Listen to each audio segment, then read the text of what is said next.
ಎಲ್ಲರಿಗೂ ನಮಸ್ಕಾರ. ಇವತ್ತೊಂದು ಒಳ್ಳೆ ವಿಡಿಯೋ ಖಾರಾಬಾತ್ ರೆಸಿಪಿ. ಬೇಕಾಗುವ ಪದಾರ್ಥಗಳು: ಕರಿಬೇವಿನ ಸೊಪ್ಪು, ಸಬ್ಸಿಗೆ ಸೊಪ್ಪು, ಈರುಳ್ಳಿ, ಹಸಿಮೆಣಸಿನಕಾಯಿ, ಕಾಯಿ ತುರಿ, ಶುಂಠಿ, ಬೆಳ್ಳುಳ್ಳಿ, ಕೊತ್ತಂಬರಿ ಸೊಪ್ಪು, ಮಸಾಲೆ ಐಟಮ್ ಚಕ್ಕೆ, ಲವಂಗ, ಮೊಗ್ಗು, ಹೂವು, ಎಲೆ, ಏಲಕ್ಕಿ, ಗಸಗಸೆ ಎಲ್ಲ ಕೂಡ. ಇವಾಗ ತರಕಾರಿಯಲ್ಲಿ ಕ್ಯಾರೆಟು, ಬೀನಿಸು, ಬದನೆಕಾಯಿ, ಹಸಿಮೆಣಸಿನಕಾಯಿ ಮತ್ತು ಟೊಮೊಟೊ ತೊಗೊಂಡಿದ್ದೀನಿ. ಹಸಿಮೆಣಸಿನಕಾಯಿ ನಾನಿಲ್ಲಿ ಒಂದು ಜಾಸ್ತಿನೇ ತೊಗೊಂಡಿದ್ದೀನಿ, ಒಂದು 7-8.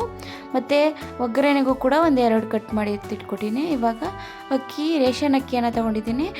ಚೆನ್ನಾಗಿ ವಾಶ್ ಮಾಡಿ ನಾನು ನೆನೆಯಲಿಕ್ಕೆ ಬಿಡ್ತಿದ್ದೀನಿ. ಇವಾಗ ಸ್ಟವನ್ನು ಆನ್ ಮಾಡಿ ಒಂದು ಕುಕ್ಕರನ್ನು ಇಟ್ಟು ಎಣ್ಣೆಯನ್ನು ಹಾಕಿ ಚಕ್ಕೆ, ಲವಂಗ ಅಂದರೆ ಮಸಾಲ ಪದಾರ್ಥಗಳನ್ನೆಲ್ಲ ಹಾಕಿ ಫ್ರೈ ಆದಮೇಲೆ ಒಂದು ಸ್ವಲ್ಪ ಹೊತ್ತು ಕರಿಬೇವಿನ ಸೊಪ್ಪು, ಹಸಿಮೆಣಸಿನಕಾಯಿ, ಈರುಳ್ಳಿಯನ್ನು ಹಾಕಿ ಫ್ರೈ ಮಾಡ್ಕೋಬೇಕು.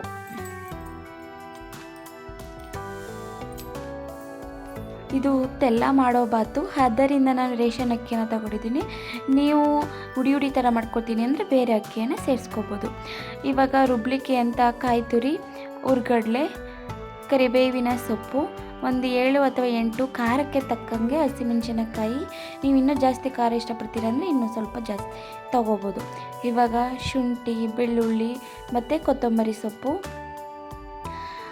ಒಂದು ಸ್ವಲ್ಪ ನೀರು, ಮತ್ತು ಇಲ್ಲಿ ನಾನು ಚಕ್ಕೆ ಮತ್ತು ಲವಂಗನ ಸೇರಿಸ್ತಿದ್ದೀನಿ. ನೀವು ಒಗ್ಗರಣೆಗೆ ಜಾಸ್ತಿ ಹಾಕ್ಕೊಂಡು ಇಲ್ಲಿಗೆ ಸೇರಿಸ್ನಿಲ್ಲ ಅಂದರೂ ಪರವಾಗಿಲ್ಲ, ಅಲ್ಲಿಗೊಂದು ಸ್ವಲ್ಪ ಇಲ್ಲಿಗೊಂದು ಸ್ವಲ್ಪ ಸೇರಿಸ್ಕೊಂಡು ನೀವು ರುಬ್ಕೊಂಡ್ರೆ ಚೆನ್ನಾಗಿರುತ್ತೆ.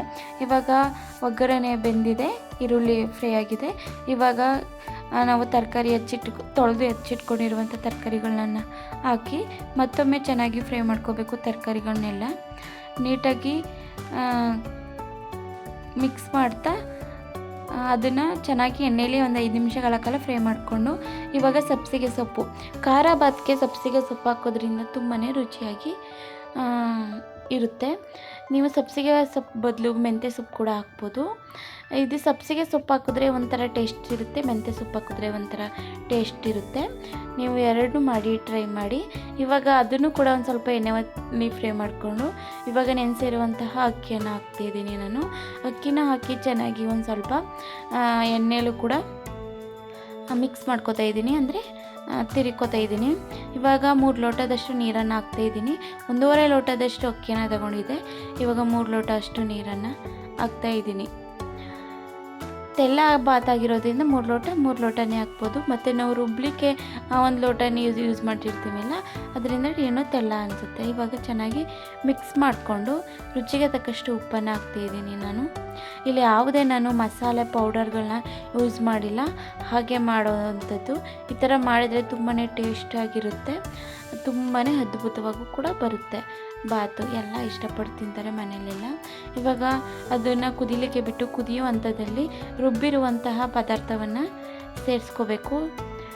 ಇವಾಗ ಸೇರಿಸ್ಕೊಂಡು ಒಂದು 5 ನಿಮಿಷಗಳ ಕಾಲ ಚೆನ್ನಾಗಿ ಕುದಿ ಬರೋಕ್ಕೆ ಬಿಟ್ಟು, ಈ ಥರ ಕುದಿ ಬರೋ ಹಂತದಲ್ಲಿ ಚೆನ್ನಾಗಿ ಮಿಕ್ಸ್ ಮಾಡಿ, ಈ ಥರ ಕುದಿಸಿ ಲಿಡ್ನ ಕ್ಲೋಸ್ ಮಾಡೋದ್ರಿಂದ ಚೆನ್ನಾಗಿ ಬೇಯುತ್ತೆ, ಒಂಥರ ಮುಳ್ಳಕ್ಕಿ ಥರ ಆಗೋಲ್ಲ. ಇವಾಗ ಲಿಡ್ನ ಕ್ಲೋಸ್ ಮಾಡಿ ಒಂದು 2 ವಿಸಿಲ್ ಕೂಗಿಸ್ಕೋಬೇಕಷ್ಟೆ. ಇವಾಗ ನೋಡಿ ಕೂಗಾಗಿದೆ. ಇವಾಗ ನಾನು ಲಿಡ್ನ ತೆಗೆದು ಮಿಕ್ಸ್ ಮಾಡಿ ಎತ್ತಿಟ್ಟಿದ್ದೀನಿ. ಇನ್ನೊಂದು ಸ್ವಲ್ಪ ಮಿಕ್ಸ್ ಮಾಡಿ ಚೆನ್ನಾಗಿ ನೋಡಿ ತೆಳ್ಳಾಗಿ ಇರುತ್ತೆ. ಈ ಥರ ನೀವು ಹುಡಿ ಕೂಡ ಮಾಡ್ಕೋಬೋದು, ಬೇರೆ ಅಕ್ಕಿಯನ್ನು ಯೂಸ್ ಮಾಡಿಕೊಂಡು, ಇಲ್ಲ ರೇಷನ್ ಅಕ್ಕಿಯಲ್ಲೂ ಕಡಿಮೆ ನೀರನ್ನು ಹಾಕ್ಕೊಂಡು ನೀವು ಹುಡಿ ಥರನೂ ಮಾಡ್ಕೋಬೋದು. ನನಗೆ ಈ ಥರನೇ ಇಷ್ಟ. ಇದ್ರ ಮೊಸರು ಬಜ್ಜಿ, ಚಟ್ನಿ ಯಾವುದ್ರ ಜೊತೆಗಾರು ಸರ್ವ್ ಮಾಡ್ಬೋದು. ನಾನು ಹಾಗೆ ಕೂಡ ತೋರಿಸ್ತಾ ಇದ್ದೀನಿ. ಎಲ್ಲರಿಗೂ ಧನ್ಯವಾದ. ಈ ವಿಡಿಯೋ ಇಷ್ಟ ಆದರೆ ಪ್ಲೀಸ್ ಲೈಕ್ ಮಾಡಿ.